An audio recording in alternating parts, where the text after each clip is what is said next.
Hello বন্ধুরা, welcome to my YouTube channel. This is my first video, যেখানে আমি আমার নিজের ভয়েস ওভার দিয়ে কিছু ট্রাই করছি। আই হোপ আপনাদের ভালো লাগবে। অ্যাকচুয়ালি আমি খুব একটা গুছিয়ে কথা বলতে পারি না, আর এই বিষয়টা নিয়ে আমি একটু আনকমফোর্টেবল। যাই হোক, সালটা তখন 2023, দিনটা ছিল সরস্বতী পুজো, 26শে জানুয়ারি। কিছু বিশেষ ব্যক্তিগত কারণবশত আমার মনটা সেদিন প্রচণ্ড খারাপ ছিল। তো আমার স্কুলের একমাত্র প্রিয় বান্ধবী শ্রেষ্ঠা আমাকে বলল, ভাই চল আমরা পাহাড়ে যাই, একমাত্র তোর মনটা পাহাড়ই পারবে ঠিক করতে।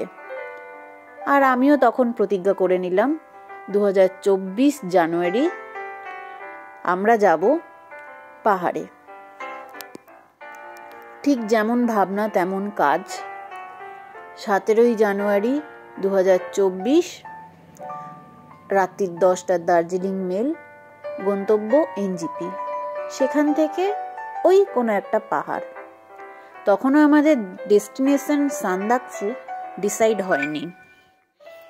আমরা ওই ঠিক করেছিলাম টংলুতে গিয়ে নাইট স্টে করব, তারপর নিচে চলে আসব। কিন্তু সেখানে নাইট স্টে করতে গিয়ে জীবনে কিছু এমন অপ্রত্যাশিত ঘটনা ঘটে যে আমরা সোজা গিয়ে কাঞ্চনজঙ্ঘার কোলে পড়ি। -6 ডিগ্রি টেম্পারেচার, চারপাশে সাদা বরফ, গাছপালা, ভোরের প্রথম সূর্যোদয় কাঞ্চনজঙ্ঘা থেকে, চারপাশে এক অসাধারণ শোভা, যা বর্ণনা করার মতন ভাষা আমার নেই। যারা পাহাড়ে গিয়েছে, চারপাশের পরিবেশটা অনুভব করেছে, শুধুমাত্র তারাই বুঝতে পারছে।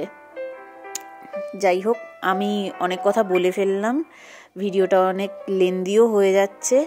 বাকিটা আপনারা দেখতে থাকুন, নিশ্চয়ই আপনাদের খুব ভালো লাগবে আশা করি। Thank you so much.